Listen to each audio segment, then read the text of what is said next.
শীত একুৰা জুই আৰু কবিতা। মই বৰ্তমান আছোঁ এয়া লিডু বাজাৰ হাইস্কুল খেলপথাৰত। চিৰ চেনেহী মোৰ ভাষা জননী। অসম সাহিত্য সভাৰ 107 সংখ্যক কেন্দ্ৰীয় প্ৰতিষ্ঠা দিৱস এয়া হ'ল মুখ্য তোৰণ।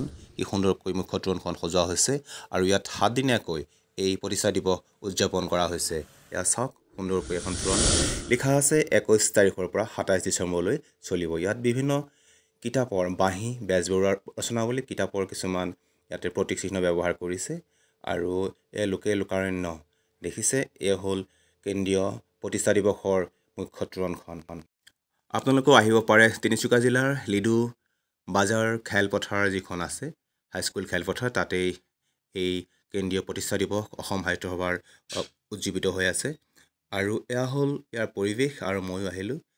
ইয়াতে হ'ল এনেকুৱা শীত আৰু কবিতাৰ আড্ডা চলি আছে আৰু মানে লৈ গৈছোঁ। ইয়াত কিছুমান কিতাপৰ প্ৰতীক চিহ্ন ব্যৱহাৰ কৰিছে। কুঁহি, লিডু, নীল নদীৰ পাৰে পাৰে, সোণ অইনৰ চেকুৰ, এনে কিছুমান কিতাপৰ প্ৰতীক চিহ্ন ব্যৱহাৰ কৰিছে। আৰু বৰ্তমান এইটো হ'ল মুখ্য মঞ্চ আৰু আহকচোন তালৈকে যাওঁ এক কবিতা।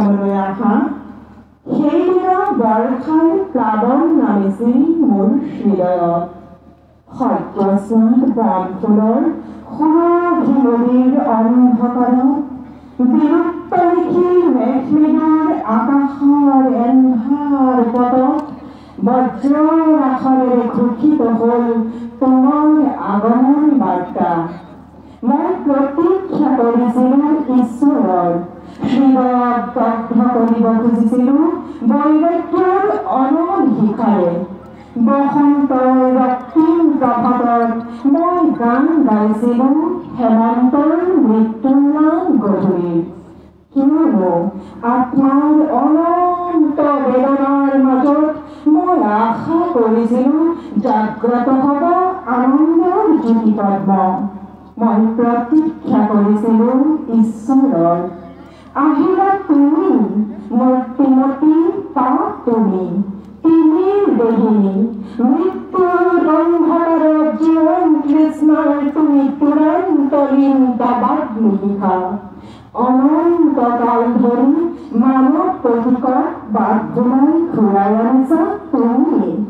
অনন্তৰ তিমিৰ নীৰৰ পৰা অন্তহীন স্বপ্নৰ আখৰ ৰৌদ্ৰ ক্লান্ত মৰীচিকা সন্ধানলৈ তুমি আহিলা।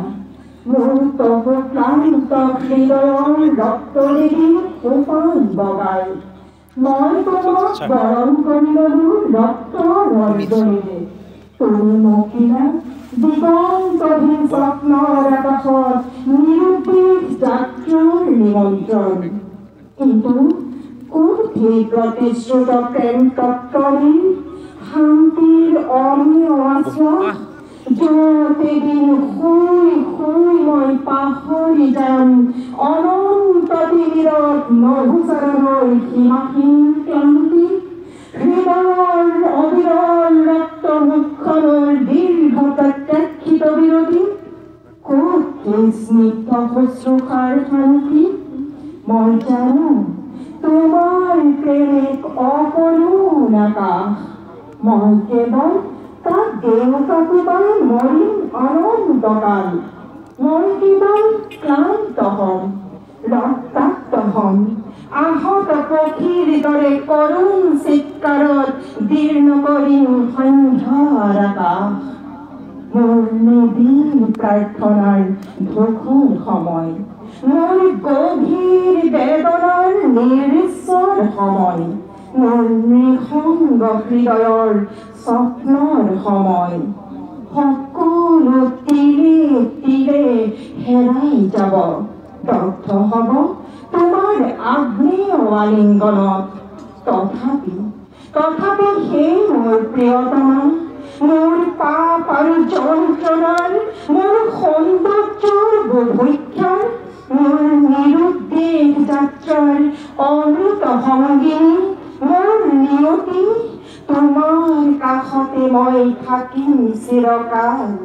ৰৌদ্ৰ দগ্ধ অনন্ত স্বপ্নৰ আগ্নেয় আকাশত একেলগে উৰি ফুৰিম চিৰকাল তিলে তিলে দগ্ধ হম একেলগে কাৰণ আত্মাৰ অনন্ত অনিষ্ট হ'ল আশ্চৰ্য এটি ইচ্ছাৰ অনিৰ্বাণ প্ৰজ্বলন প্ৰেমতকৈ ঘৃণাতকৈ ঈশ্বৰতকৈ অস্তিত্বৰ পীড়াতকৈ যি অনেক বেছি বলশালী প্ৰচণ্ড আৰু ভীষণ ধন্যবাদ নতজান হয় ৰ'দৰ দুপৰীয়া লাগি আঙুলিত লেখিন হেঁপাহৰ ৰঙা দেৱা কাৰ বিৰিয়াত নাচে তোৰ সপোনৰ ভাৰ চতৰীয়া নিজানে নিমাতে কোনে জুমি চাই তোৰ বুকুৰ ভাল পোৱা নৈপুৰীয়া এজাক সুহুৰিৰ সমতলত বাজি উঠেনে তোৰ হেঁপাহৰ লৰা পেপা চিৰ অচিন বাঁহীৰ মাত এটাই ধাৰণ কৰেনে তোৰ সমগ্ৰ সত্তা কোনে ৰং ছটিয়াই কোনে তোক জুমি চাই ঘামকৈ ভৰি পৰে তোৰ লাজৰ সমুদ্ৰে ধন্যবাদ